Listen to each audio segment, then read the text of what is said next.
Olá, amigos do canal GeoMasa, como é que vocês vão? Viemos para mais uma aula de formação de professores, educação especial. Antes de iniciarmos, é fundamental que vocês deixem seu like, que vocês curtam, deixem o joinha, para que possamos crescer no YouTube. Outro detalhe, se inscrevam. De cada 10 pessoas que estão assistindo às nossas aulas, apenas uma é inscrita. Não se esqueça de ajudar o canal GeoMasa, da mesma forma que ajudamos vocês, fornecendo aulas gratuitas em todas as áreas. Então, pessoal, resumindo, se inscrevam, deem o seu like, deixem seu comentário e compartilhem os seus vídeos preferidos nas redes sociais. Hoje viemos para a 6ª aula de formação de professores em educação especial. E como sempre, em cada aula, sempre trouxemos uma publicação para contribuir com a sua formação e o aprofundamento dos temas discutidos. O livro de hoje, ele é uma somatória de artigos excelentes, chamado de Neuropsicologia Hoje. Vejam o Neuropsicologia Hoje, meus colegas. Trata-se de uma edição da editora Artes Médicas e que foi publicado por um trio, pela Vivian Andrade, pela Flávia dos Santos e pelo Orlando Bueno. Então, fiquem com um excelente Neuropsicologia Hoje. Bem, meus amigos, na aula anterior, nós encerramos, após fazermos uma revisão dos 3 anéis de Renzulli e das características fundamentais de uma pessoa altas habilidades, nós trabalhamos com o modelo triárdico de Manx.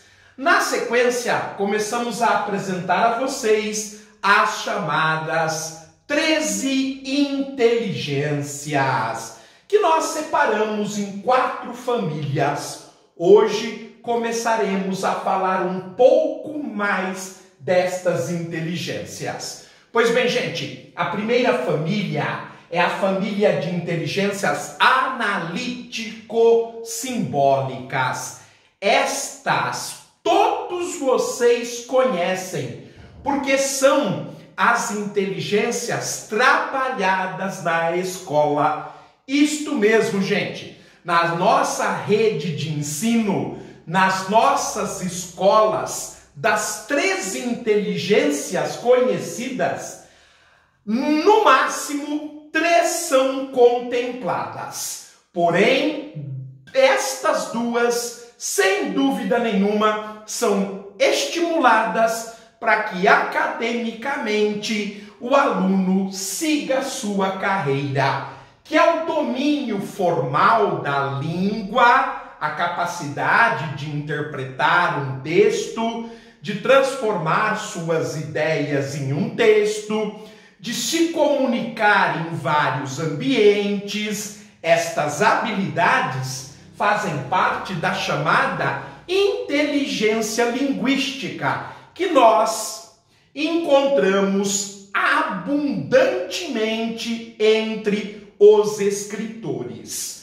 Mas temos também nas nossas escolas a inteligência lógico-matemática. Desde muito criança, ela é estimulada a resolver problemas utilizando o raciocínio lógico, a organização, a evidência, a composição, a criação de conjuntos. Então, isto é um tipo de inteligência muito valorizada em nossa sociedade. Logo, a inteligência lógico-matemática, ela é estimulada desde cedo. Aliás, as duas, tanto a linguística quanto a lógico-matemática. Bem, acontece que o mundo é formado de pessoas com 3 inteligências e a rede de ensino contempla apenas estas 2. No máximo, en passant, ela começa a trabalhar com aquela segunda família que nós chamamos de inteligências não canônicas. Por exemplo, a musical. A musical que a gente só se espanta com pessoas de talentos músicos reconhecidos. Mas todos nós nascemos com esta inteligência, a inteligência musical. O problema é que ela não é manifestada porque o meio não nos permite, não nos favorece a desenvolver. Ainda há muito preconceito com os músicos. Eles são chamados, por vezes, de vagabundos. No caso da inteligência musical, nós temos pessoas, inclusive, com ouvidos absolutos. É muito mais raro uma pessoa com ouvido absoluto do que pessoas altas habilidades. As pessoas altas habilidades, na média, em cada 100, nós temos uma. As pessoas com ouvidos absolutos, de cada 10 mil, nós temos uma. Ter ouvido absoluto só é menos raro do que o gênio. O gênio é 1 em 1 milhão. Imagine vocês se nós pudéssemos fazer esse trabalho. No Brasil nós temos 210 gênios. Onde é que estão estas pessoas? Escondidos pelos rincões do nosso país, sem ter oportunidade sequer de ter reconhecido seus talentos, vivendo infelizes, não conseguindo desenvolver todas as suas capacidades. Muito bem, a inteligência musical ela é manifesta em grandes músicos, Mozart, Beethoven, são músicos reconhecidos universalmente, mas ela é muito mais comum do que se imagina. A inteligência espacial é uma inteligência determinante para um médico que deseja ser neurocirurgião, que deseja ser cirurgião cardíaco. Quando numa faculdade de medicina, os professores observam um aluno, ele precisa ter esta inteligência. É uma inteligência que permite à pessoa coordenar cérebro, olhos e mãos, dando a ela uma movimentação precisa junto com a observação, a noção da espacialidade e o raciocínio rápido e extremamente incisivo.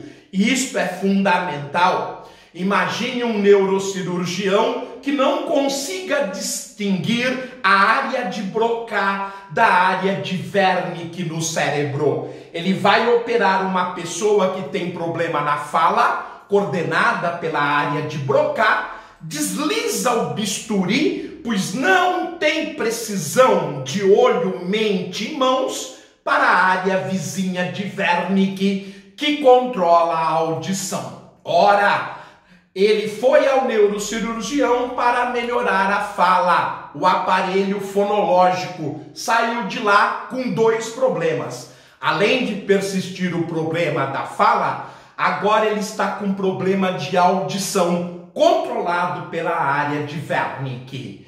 Normalmente, os médicos que separam as pessoas de inteligências lógico-matemática, que normalmente são muito bons alunos, daquele que pode ser o neurocirurgião, elas observam outras habilidades. A habilidade do sujeito no trânsito, a habilidade de jogar xadrez, a habilidade de, por exemplo, gostar de atividades como, por exemplo, bilhar, como Pegolin, ele demonstra pendências para a inteligência espacial, que é uma inteligência mais sofisticada. A terceira das não canônicas é a corporal sinestésica. Hoje que o futebol virou um grande negócio, esse tipo de inteligência está sendo cada vez mais estimulada. Mas nós percebemos que nas escolas, infelizmente, nós temos revelado cada vez menos atletas profissionais de futebol, de futsal e de basquete, já que os professores estão mais preocupados com atividades lúdicas e recreativas, com atividades que exigem disciplina e organização, já que todo esporte ele tem regras. No entanto, a não canônica corporal sinestésica, ela é sim trabalhada nas escolas, mas como eu disse, não da maneira como se devia. Claro que grandes esportistas parecem ter nascido com a inteligência corporal sinestésica, caso do Michael Jordan, caso do Pelé. A quarta das não canônicas é a chamada inteligência naturalista. Como é que pode, entre milhares de pessoas que visitaram a floresta amazônica, que parece ser infinita, cobrindo uma área de 5 milhões de quilômetros quadrados, como é que von Martius, Spix, Haldane, Charles Darwin, Alfred Russel Wallace conseguem visitar a Amazônia e conseguem entender, abarcar toda a diversidade natural que existe naquela floresta. Esta capacidade de entender a lógica e a complexidade de uma floresta ou de outros biomas é a chamada inteligência naturalista. Infelizmente, ela está desaparecendo, já que hoje o nosso ambiente é cada vez mais virtual. É difícil você ver criança hoje andando livremente pelos pastos, pelas matas, explorando o ambiente em torno dela. Os pais, cada vez mais protecionistas, fazem desta forma um embotamento, ou seja, vão impedindo o desenvolvimento da inteligência naturalista. Então esta é uma inteligência que infelizmente nós estamos perdendo, mas não faltarão exemplos para que a gente ilustre para vocês. Lembrando que hoje é uma aula um pouco mais aprofundada em relação a que foi apresentada anteriormente, mas não será aquelas aulas em que em cada uma delas eu vou analisar só exclusivamente um tipo de inteligência. Bom, aí nós temos as chamadas pessoais. E as inteligências pessoais, elas são muito oportunas, porque as pessoas tendem a dizer, digamos, gente, algo impróprio, eu que tenho uma fala mais dura, mais incisiva, vou tentar me conter, porque anda-se ganhando muito dinheiro com uma tal de inteligência emocional. Ela não existe, gente. Inteligência emocional é algo contraditório. Inteligência é uma propriedade do cérebro que nos diferenciou das outras espécies, inclusive nos destacou entre os mamíferos.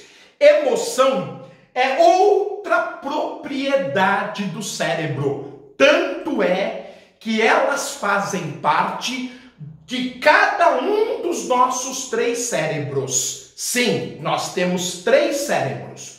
2 são ancestrais, O primeiro e o mais primitivo, nós herdamos dos anfíbios, está ligado à agressividade. O segundo, nós herdamos dos répteis, está ligado à emoção. E o atual, que é praticamente 80% do nosso cérebro, é o cérebro que nós herdamos dos mamíferos, mas que evoluímos de forma extraordinária. A circuitaria, o mecanismo da emoção é muito diferente da circuitaria do mecanismo da razão, da inteligência. Portanto, vocês jamais virão neste canal eu ter a audácia de usar esta impropriedade chamada inteligência emocional. A inteligência emocional, na verdade, é a família das inteligências pessoais. E são três. Nós temos a existencial, muito ligado aos religiosos. Ora, gente, é indiscutível a importância e a influência de Chico Xavier, sendo nós religiosos ou não, ou de Siddhartha Gautama, o Buda, ou de Jesus de Nazaré, ou de Maomé, gostemos ou não. Eu sou uma pessoa religiosa. Porém, gente, eu estudo cada um destes indivíduos. Eu os trago, inclusive, para enriquecer as minhas aulas. Tenho todo respeito para com eles. Não quer dizer que acredite neles e em suas doutrinas. Mas daí eu dizer que não há importância, que as pessoas não são movimentadas por esse tipo de inteligência que infelizmente se fala emocional, isto, de eu dizer que isto não tem valor, aí eu seria simplório para não dizer outra palavra. Há, no entanto, a chamada inteligência interpessoal. Steve Jobs, um dos pais de toda a tecnologia que nós vivemos hoje, era uma pessoa que tinha uma grande inteligência interpessoal. Ele sabia escolher para cada setor da sua empresa os melhores. Mais do que isso, ele estimulava pessoalmente cada um deles a dar o seu melhor. Outra pessoa de grande inteligência interpessoal foi o general George Washington, um dos primeiros generais da era moderna a estar à frente de suas tropas, a conhecer o nome de cada soldado, não somente dos oficiais. E ao chamar cada soldado pelo seu nome, ele estimulava os soldados a combater uma força muito maior, já que o exército americano era uma junção de milícias para enfrentar o insuperável exército britânico.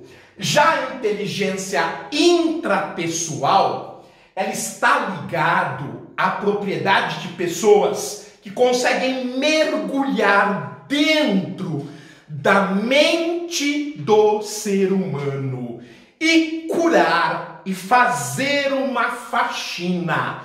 É uma inteligência que os psicólogos precisam ter, que os psicanalistas, que os psiquiatras precisam ter. É conhecer o interior das pessoas, todo o lixo que elas guardam e retirar e limpar estes lixos que a vida e os relacionamentos foram deixando dentro da nossa mente. E aí é claro que nós temos Carl Gustav Jung, um dos grandes psicólogos da história, e Sigmund Freud. Bem, as inteligências canônicas, elas estão mais ligadas ao trabalho do Robert Sternberg. E aí a gente tem a analítica, é aquela que um engenheiro tem. Claro que além da lógico-matemática, ele pode ser auxiliado por números, por gráficos, mas normalmente o físico, o químico, o engenheiro tem uma mente muito aguda. O próprio economista, muito aguda. Eles conseguem separar no meio de tantas informações aquela que é necessária para se resolver um problema, para se observar uma causa e uma consequência. Temos também a inteligência criativa. Isto, gente, é uma propriedade daquela pessoa que consegue avançar, ir para além. Por exemplo, durante 300 anos, a física de Sir Isaac Newton era considerada a última, o último baluarte, perfeita, sem falha. E ai de quem contestasse Newton. No entanto, um alemão chamado Albert Einstein vai dizer e provar que não era bem do jeito que nós imaginávamos. Este corte, essa revolução científica, essa disrupção, ela só é permitida em inteligências que respeitam o que existe, mas não acreditam que aquele seja o valor final. A pessoa constantemente duvida, achando que aquilo não pode ser o valor final. Então ela rompe com o meio, ela não concorda com o entorno e oferece novas soluções. Isso é ter inteligência criativa. E a inteligência prática? Normalmente ela está fora da academia, ela é a dos empreendedores, ela é a dos empresários. Vou dar um exemplo. Há uma história de que em São Paulo, um grande caminhão desses que transportam turbinas, como turbinas de 700 toneladas, como turbinas imensas para siderúrgicas, para as hidrelétricas, e a altura da carreta era superior a uma determinada ponte. E os engenheiros se reuniram, vários engenheiros, inclusive da Universidade de São Paulo, e ninguém conseguia resolver o problema.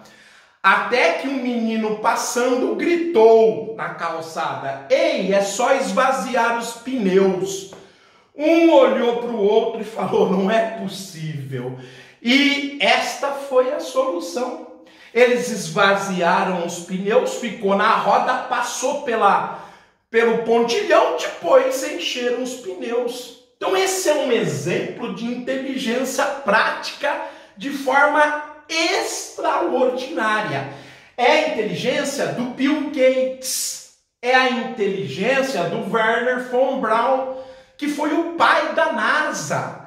O Wernher von Braun era um engenheiro nazista de alta estirpe e ele criou os foguetes achando que podia vencer a guerra. E podia mesmo, só que não foi estimulado no período certo, já que Hitler tinha tantas outras coisas na cabeça. Por sorte do mundo. Mas os Estados Unidos o pegou com vida, junto com a sua equipe, percebendo a sua genialidade, transformando um motor de carro em um motor de míssil, que ninguém tinha, e foi o mesmo motor que levou o homem à Lua. Exemplo de inteligência prática.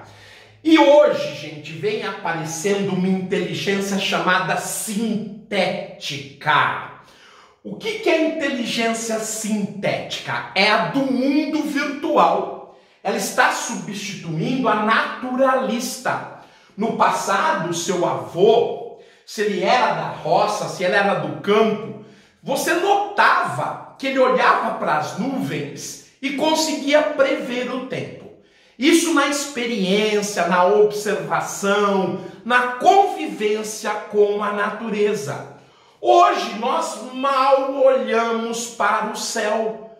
Dificilmente nós temos uma criança hoje capaz de falar, de olhar para o céu e mostrar a Cruzeiro do Sul, o caçador Orion, os cães que existem no céu imaginariamente. Então, dificilmente. Por quê? Porque os valores são outros. Outro detalhe, gente, quando eu era menino, uma geração humana durava 25 anos. Eu gostava das mesmas músicas que o meu pai.